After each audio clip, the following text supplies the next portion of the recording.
So moving on in our list, I think we're doing time. Not too bad. Soil health. So what's soil health? There's a nice definition of it on soil health out on one of the posters here. It's really soil quality plus. It's kind of soil quality plus the biological component. You're saying, okay, I'm going to go beyond just thinking about soil in terms of how it helps crops grow. I'm going to think about it more broadly, almost ecologically.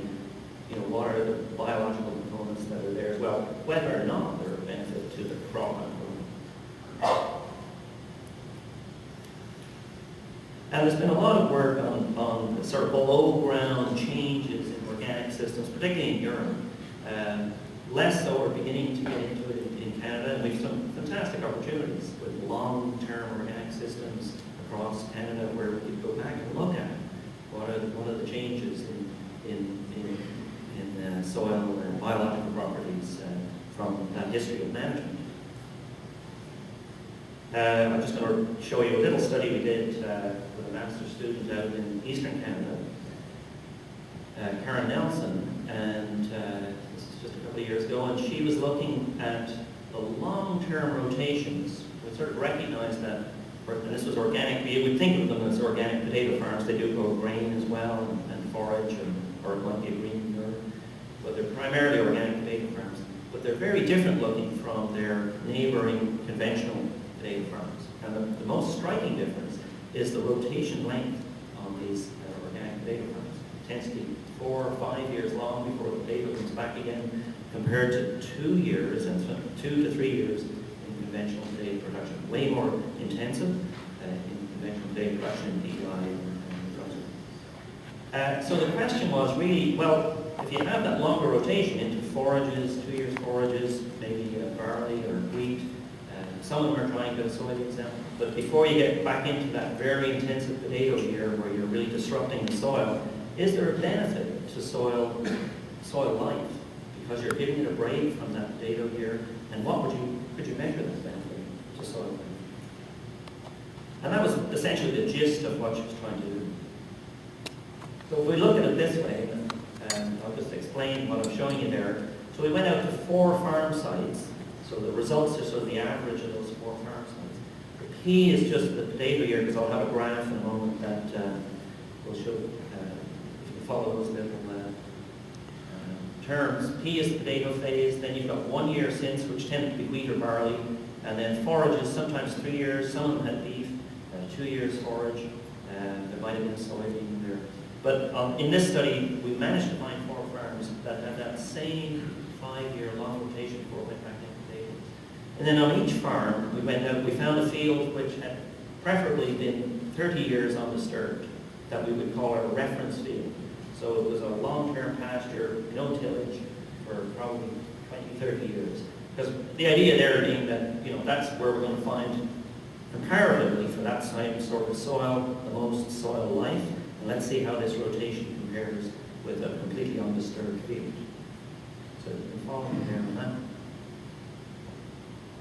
that. Don't worry about all these numbers. This basically just means that the most sensitive thing, if we measured soil physical properties, soil chemical properties, soil biological properties, the biological properties were really responding to this rotation much, much more quickly than soil physical and chemical properties. If you do the statistics. And what we decided to measure, you can't measure everything, it's a lot of work. We decided to measure earthworms and the microbes in terms of microbial biomass in the land. The earthworms, we're literally doing it out on the farm. I'll go back to the picture there. And that lower picture, they've dug up 15 centimeters deep of soil, 6 inches of soil, and sieving it and then counting all the earthworms. It's a lot of work, it takes a lot of time. And getting the total amount of the earthworms, the total number of the earthworms, doing this 3 or 4 locations in each field on each phase of the rotation on 4 farms.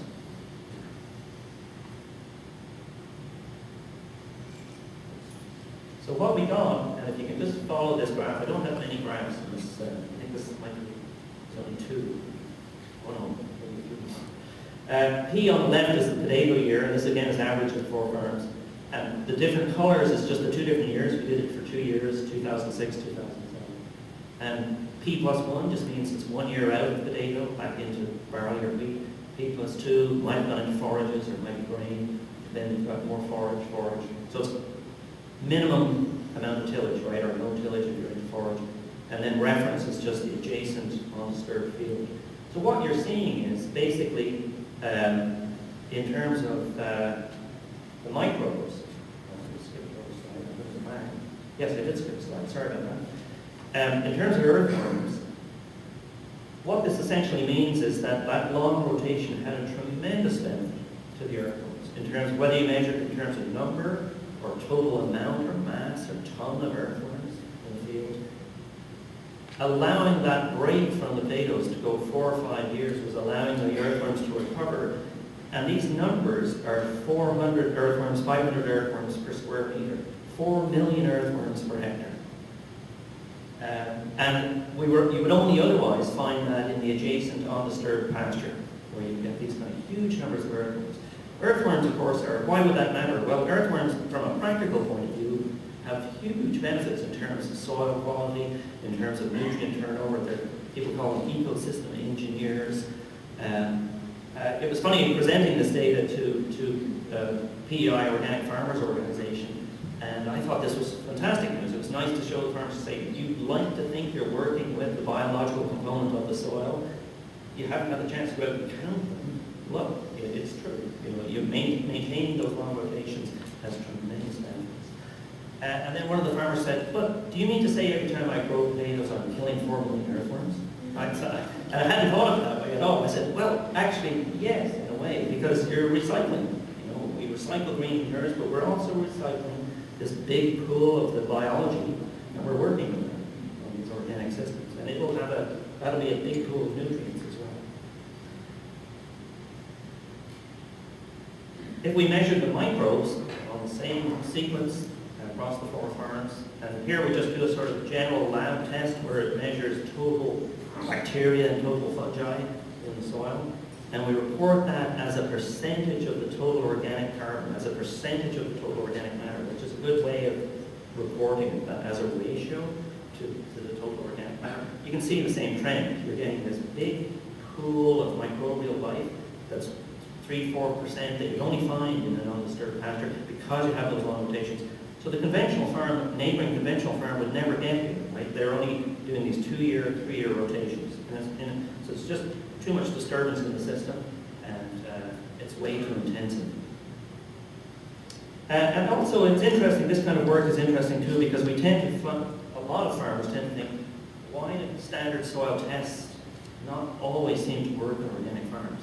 Well, standard soil tests aren't designed to pick up a large pool of biological turnover of nutrients, and so we have to bear this in mind when I'm not saying we shouldn't use soil testing, I think we should, but there's certainly quite different dynamics in organic